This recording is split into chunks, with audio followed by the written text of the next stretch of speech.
Sisaundra Show. I am joined by my girl from iHeart Radio, Koiya, and host of Horrible Decisions, Weezy. Hi.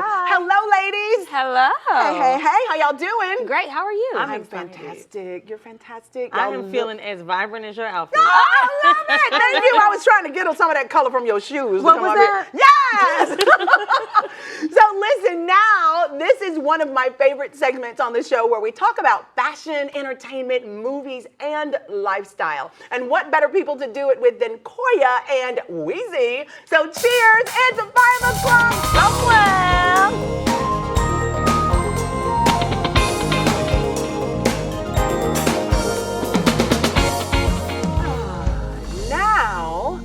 To start with what has been blowing up social media and very soon movie theaters. Black Panther: Wakanda Forever just released a new trailer. The film is one of the most highly anticipated films this year and has a runtime of 2 hours and 41 minutes. Y'all better get your snacks. So that's a really long time. Are you guys going to see the film on opening night? So I'm actually trying to put together a movie screening for Black Panther. Ooh. So I'll give you more details on that. But of course, I feel like it's imperative that we support things like this. Yes. Hearing Viola Davis speak about how much of a struggle it was for her to make the Woman King, and also give backstory on why we need to support things like this. Yes. She really shifted the lens of perspective when it came to that for me, so I'm definitely supporting this on a whole nother level. Love it, love it. What about you, Weezy? Well, of course I'm going to see the film, but here's what I want to do, right? So I live in New York. I want to have one experience where it's like in Harlem, maybe even like an Apollo Theater type of vibe. That would be amazing. To where it's so loud. And I'm just like, damn, what they were saying. And then I'm going to go see it on the Upper East Side where nobody makes noise. So you can really enjoy it. That's how I saw Get Out. Really? I needed the people to, oh, I needed that. And then you went and saw it on the Upper East Side afterwards. Okay, I got you. I need people to just be quiet.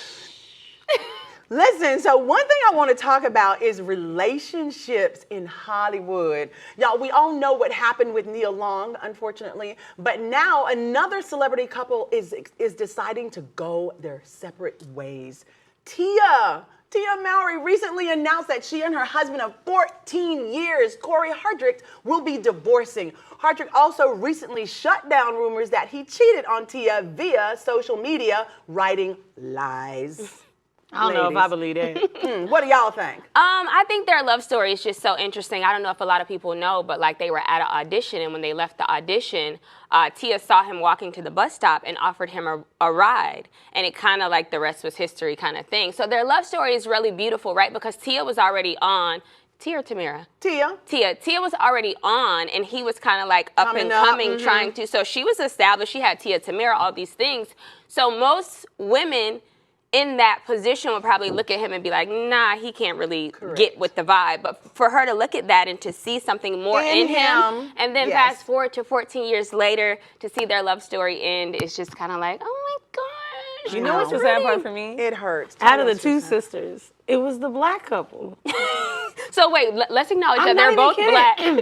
No. One of them has a white husband. Right, but she's still black. She's black, but they're not a black couple. No, I feel you. I feel you. But here's the thing, right? You are too much, Weezy. So I talk a lot about like generational wealth and like making sure we hire black and trying to be an advocate for that. And one of the things to me to make sure that we're at least being about what we talk about is being in black relationships. Come on. You know what I'm saying? I've seen a lot of cute white boys, but I do my best to just be like, okay, no.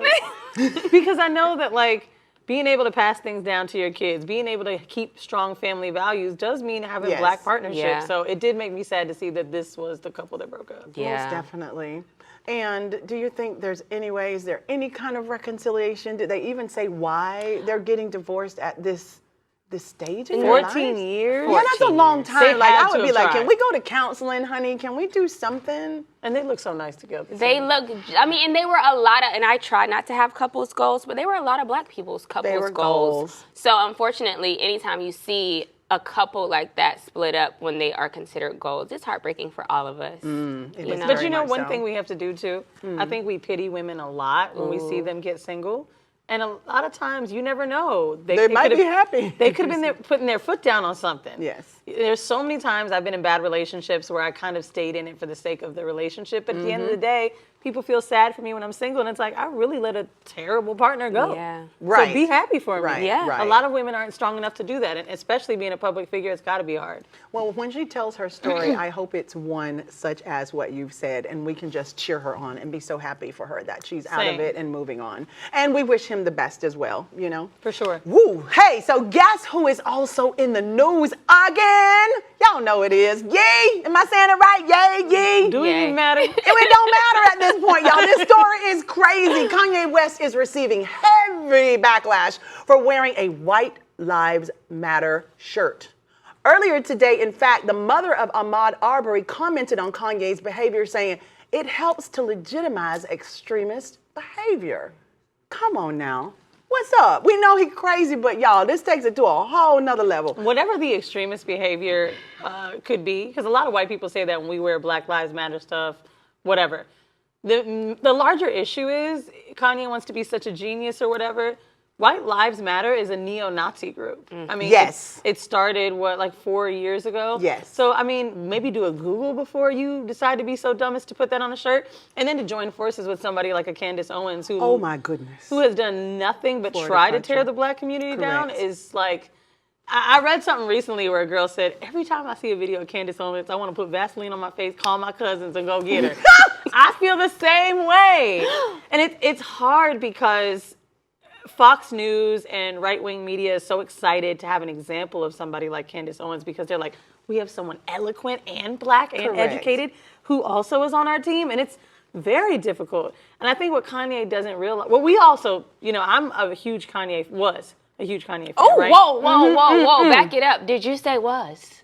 I don't think the artistry is that, I don't think I can look past it anymore. Wow, thank you. Wow. I love that. I They love say that. Hitler was a great painter, but I don't think that your art can last. And we're not beyond- going to buy his paintings either. Right. Correct. And I don't really know. You know what I'm saying? Like 808s, like we got to let it go. We got to. Yeah. It Like wasn't we that letting good. R. Kelly go. Exactly. Yeah. It's the same analogy. What do you think, Koiya? So I even see something a little bit deeper with Kanye. Like I'm all for how his brain works because my brain kind of works like that, very sporadic, or I try to piece something together and my brain is thinking about something else. So I get the way in which his brain works. I just think that Kanye doesn't realize the impact. His intent, there's two different things, right? There's intent and then there's impact. You may intend one thing, but the impact that it has on people can be something completely different. And unfortunately, I feel like you have a responsibility when your impact is that of negative, behavior. I feel like you have a responsibility to, come on, Kanye, like, come on, people love you. I used to be where you were at. When slavery was a choice came around, I was like, That was enough for me. I was like, that was Yes. bad, but maybe he didn't mean it that way. But y'all got to understand, he does have a mental imbalance. Correct. Right. So we talk about mental health and we talk about how we need to help people. Why are we so harsh on him knowing that he has mental issues? Now, your fans are going crazy talking to you about what's going on with the whole Kanye thing.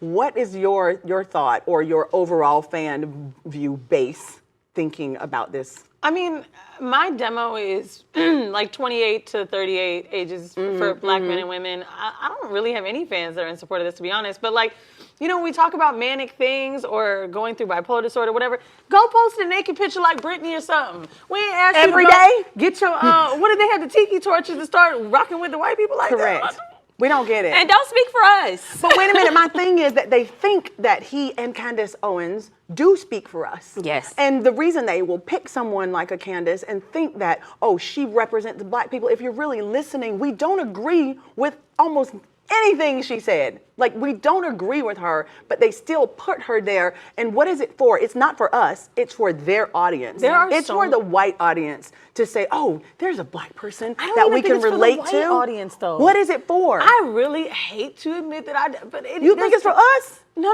I think they're a very conservative. I do think they're a marginalized group of people, like very tiny group. I don't really think, I got a lot of white friends in New York and LA, they ain't thinking like this. Yeah. They couldn't wait to text me and be like, girl, it ain't us. But what I do think that's happening, particularly with Candace Owens and him going on Tucker Carlson. Like, Kanye, if you want to prove to us that you are here still for black people, why haven't you found a large black platform to go speak on? You went to Fox News. Right. That's what I'm saying. And they're posting all that energy for all these black people to then watch that show. Yeah. Correct. And then talk about, black lives and babies and this and that. You know how many black women and men got huge shows that you could have made that point on? But Correct. you didn't. You didn't. He chooses their platform. And they were so excited. Correct. I clicked on those comments. I wanted to throw up. They were like, I now have respect for him. I thought he was like the others. What does that mean? See, but that's what I'm saying. That's why they choose a Fox News or platforms like that to put a Candace Owens on for their audience to see, not necessarily because we're going to see them, but it gives them that perspective of, we have a black person that finally understands how we operate or how to think, and maybe they can convince the rest of the culture.